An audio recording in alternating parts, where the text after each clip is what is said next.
Alan Ramsay.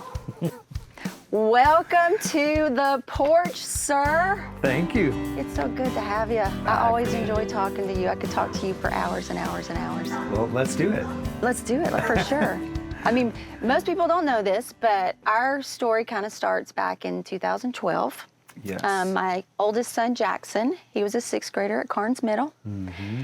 And a really good friend of mine said, hey, I want you to come and check out this youth program. Mm-hmm. I think your boys would love it. And you just happened to be the youth pastor. Absolutely. Do you remember that? I do. I remember meeting Jackson and Maddox. I first met Jackson, right. And then I got a chance to meet Maddox. But Jackson was pretty quiet at the time. Yes, very quiet. His friends were a little bit rambunctious, but introduced me to it. And then it didn't take long for me to see how crazy and wild and fun Jackson is, and then got to meet Maddox. And then I remember meeting you in the lobby, kind of in front of the middle school youth room. Yes. And then met Russ, your husband. Yep. And was like, okay, this is a cool family. And it didn't take long to see how much I would grow to appreciate and love and respect you guys as a family. Well, man, it's an honor to be called cool by you. I don't know. Because I'm an old man now, so. You know, our kids think you're the coolest. I mean, the absolute coolest. I mean, and so in that, tell me about kind of your story. Like, how did you know, when did you know that serving others by way of ministry was what you wanted to do with your life? Yeah, well, it was in high school. I was involved in a in a great church back in San Diego, California. That's and right. Grew up there in Southern California, surfer dude, and was around a lot of really great leaders in my church, and was a part of a youth program, and was at a camp, and really felt God speak to my heart, say, "This is what I want you to be about: is to care for others." I had no idea as a sophomore in high school what that would look like. So kind of big words to hear from God, like, hey, this is what I want you to do with your life. But at 15, 16, didn't know what that would look like. Right. But after high school, figured out very quickly that it was ministry in the local church to serve youth. And had you grown up in the church? Did not grow up in the church early on, and then my parents came to faith when I was a preteen, and got a chance to see just a radical conversion of my dad and his faith journey, and got really involved in the church.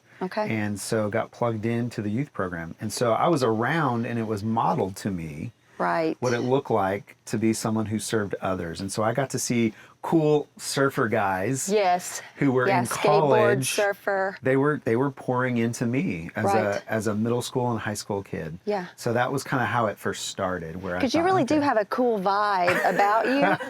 Like, most people would be like, this is a man of God. Wow, that looks cool on him. It's the bald head and the goatee. But I love it. It still works. I haven't changed. My wife loves that I still look the same. You do. You've aged well. I lost my hair pretty quickly in ministry, so. That's okay. You wear it well. Thank you. So tell me about your wife, Diane. Yes. You all came here, let's say, it was about, 24 years ago? Yes, yeah. You have 5 kids. We do. We were married in 97, trying to look for a job. Diane was definitely the one telling me, you need to get a job. Well, you outkicked your coverage with her. I mean, let's just put that out there. Let's you totally be honest, outkicked. She's the boss. She's the treasurer. Yep. She takes care of everything, and I just show up and look pretty. Yeah, she makes you look good. I know, she does. She does. Yeah. Well, I appreciate that. Well, so we got married in 97. I had just graduated from Bible college.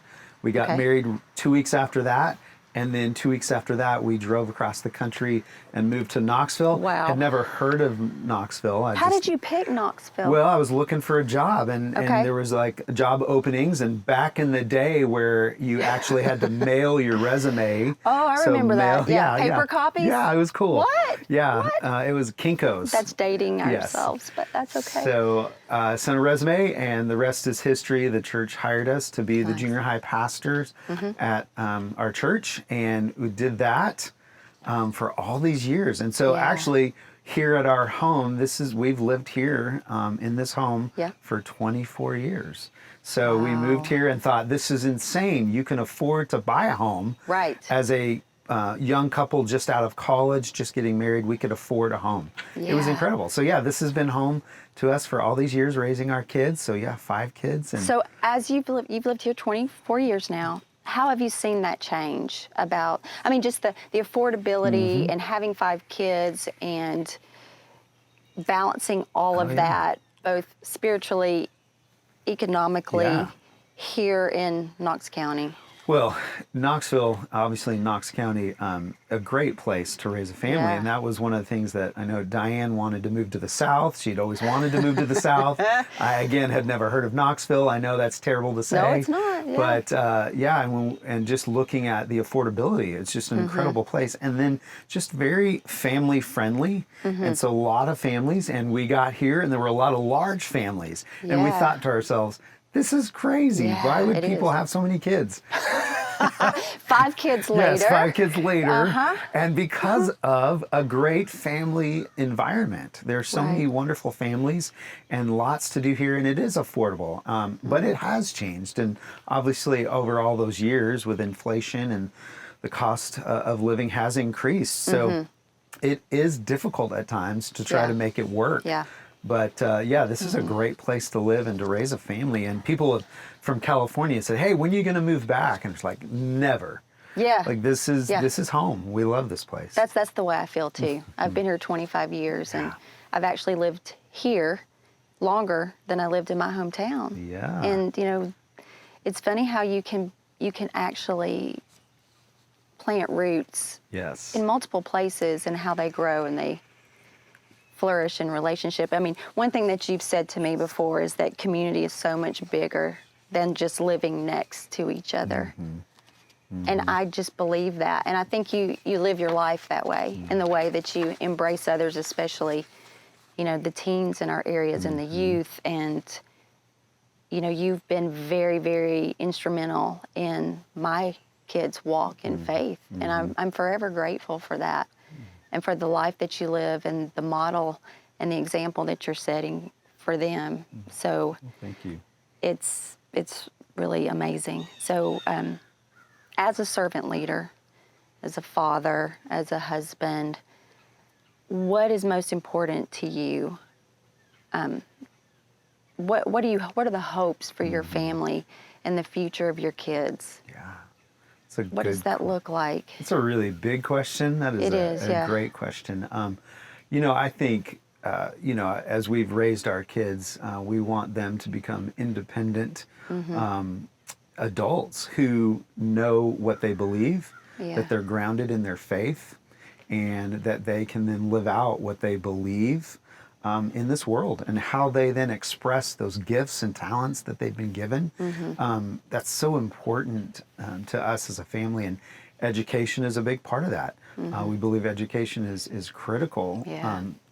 component of the way in which a child grows. It's the education system around them that really helps shape them. And so I think about my kids being raised in Knox County and the Hardin Valley area, and I just love the community. It's Yeah. been an incredible place, and it's a wonderful thing. And so the hopes and dreams is that our kids are able to live a life that is pleasing to God, but a life of service. Right. And Yeah. that's been what we've been about. And we don't do it perfectly, and Yeah. we're not rock stars in all of that, but we have said to our kids, hey, this is what we're going to do. Whether sometimes we like it or not, people need to be cared for and served and loved. And so Yeah. I know my wife is a big proponent of that. And sometimes me as a pastor, there are times that I didn't want to Sure. actually help people. And Right. it was my wife that would say, hey, we're going to go make this meal. We're going to go do this for this person. They need something here. And just that reminder of, hey, even Yeah. if it's not the job, we care about people. So, Right. and Right. that's been huge. I call it the art of good neighboring. Yes. It's kind of a lost art. Yes. Like the days of, in the South, we take casseroles. Yeah. We love food. That's food, right. Food is comforting. right. And I do worry that these up and coming generations, it's kind of a lost art. And so I know you all do this, and we try to do this as a family too. But reminding our kids about the importance of relationship and community. Absolutely. And you do take a meal when someone's sick, and you do show up. You just show up. That's right. You pay attention and you show up, Yeah. and it's not all about you. Absolutely. That's what we would, for all those years working in a church and just our life, but what we would call the ministry of presence. Yes. That we would be with people. And Yes. that is something that I think is something that's lost. Yeah. Is that because we live in a fast-paced world and culture, that's just how it's going to be. But we need to take time to slow down and to be present with someone, which means we don't always have the answer.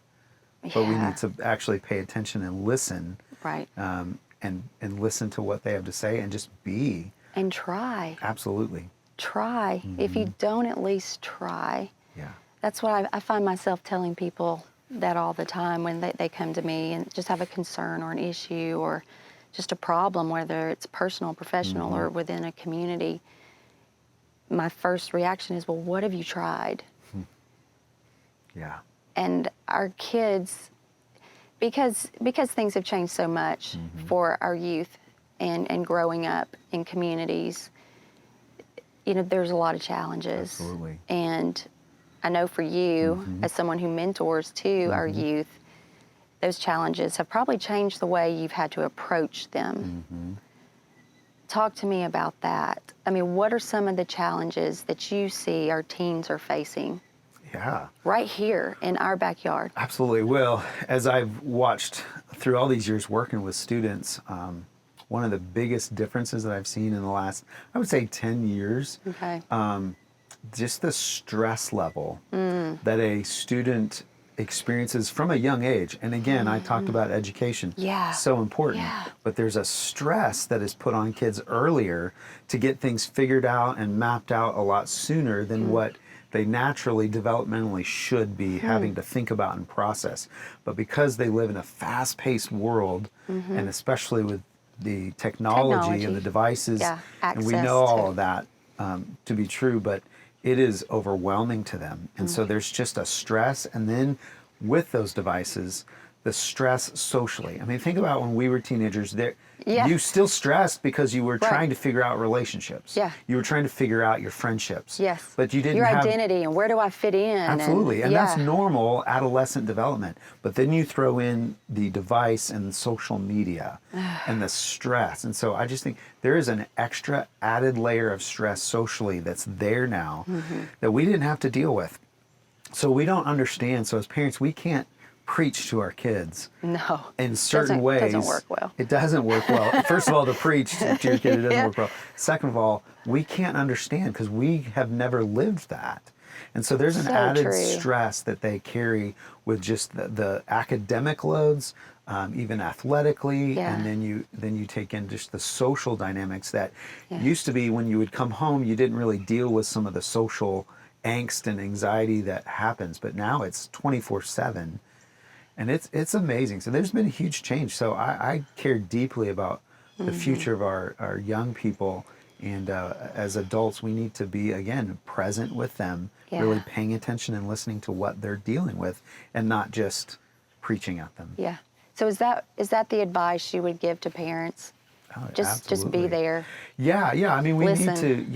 need to direct and lead and guide them. That is our role as parents. But I think sometimes we like to hear ourselves talking, and they're not listening, and we're not really even paying attention to what we're saying. So I think listening and just being with them and really paying attention to what they have to say. And I think this is where a lot of adults don't know what to do because they get afraid. And we haven't experienced it. Yeah, but if you could just sit down with a teenager and just actually ask them questions, there's amazing stuff that comes out of their mouths, and the things that they think about and the way that they can then articulate that, it's incredible. They really have unbelievable life experience already that they can speak into things. And so, but to pay attention to that, adults we just need to slow down and really listen to their thought process. And see, hearing you say all of this and knowing that you've journeyed alongside my boys in their walk in faith, I, as a parent, can see the results of the effort and sorry, I get the emotional and spiritual investment that you put into my kids, because they talk to us and they are sharing with us how things make them feel. And through the influence that you've had on them, we've learned as parents to really just say to them, buddy, I've never been through this before. I don't know. I'm learning how to navigate through this life that you're living. And it's just created a level of peace and comfort that they know they can come to us and say, Mom, I don't understand this. Why are people like this? Yeah. But you've also taught us to say to them, it's okay that we don't know. We don't have an answer. Absolutely. We don't have an answer, but we'll stand beside you. And if there are gaps, we'll try to stand in those gaps. That's right. And we'll help you the very best that we can. I love that. Well, And so thank you for that. absolutely. You're most welcome.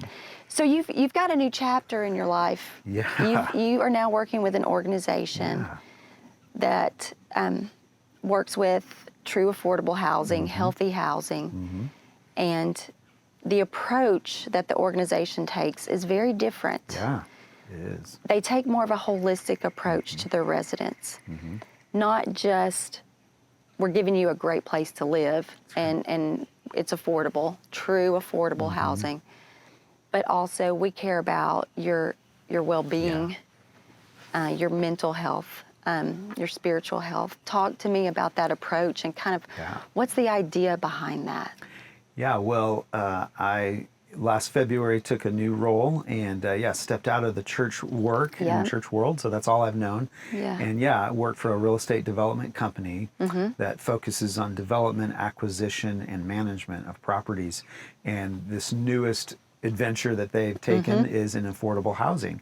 And so they asked me to come on board and to help create basically a wraparound services, a ministry that would serve the residents of their affordable housing communities. And so my role is the director of resident outreach. And so right now I'm working on researching and developing what this needs to look like to best care for the residents. But when they approached me, they said, hey, we want to care, we can do a great job caring for the property and the management side of things. And we need to do that. So we're going to redevelop these properties and make these properties a much nicer property to live on. But there's so much more to that than just the physical presence of the property. But there's a whole other side of that, and that was emotional, spiritual components that they wanted to see me begin to put together to care for, again, to care for more of a wraparound service of the community. So to reach out to nonprofit organizations, to schools, to healthcare systems, and to say, okay, what can we do? Like community partnerships.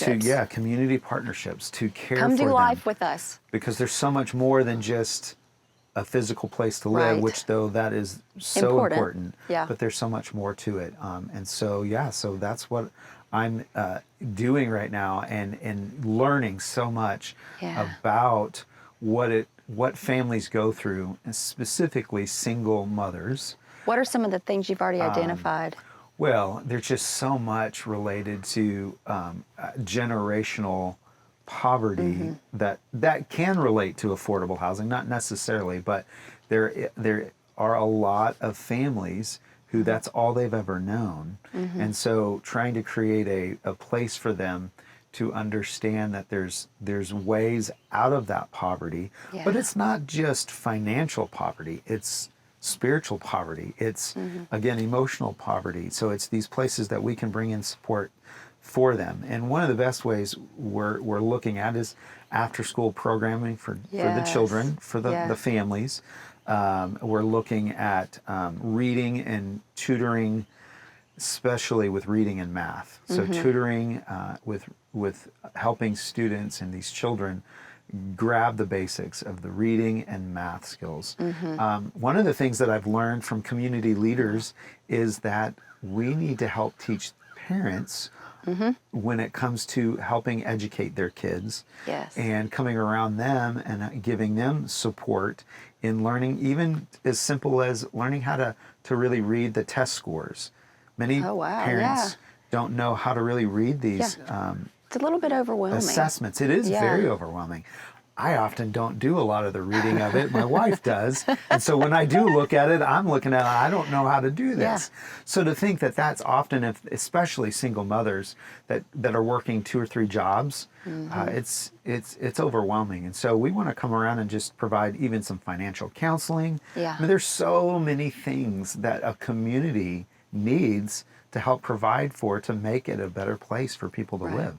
One thing I learned when I served on a board for a nonprofit that works along that lines, they work with at the time it was single mother-led families, now it's single parent-led families.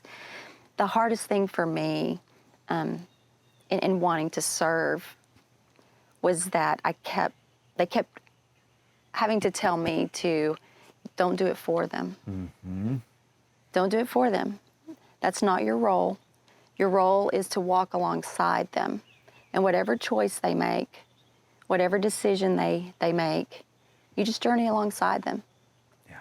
And that was very, very hard for me because I'm a problem solver. I'm a fixer by nature. And a lot of times we enable some of the things that we could just stand back and say, whatever you do, I'm here. I'm like you said, be present. How are you going to? Do you find that difficult? Oh, yeah. Like, do you struggle with that too? Like, Absolutely. oh, wait a minute. Yes, yeah, and some of the again learning that I've over the years of working with mission trips and serving overseas. 'Cause you've been all over. We've been to many different countries and developing nations, and so there's a lot to learn from those experiences.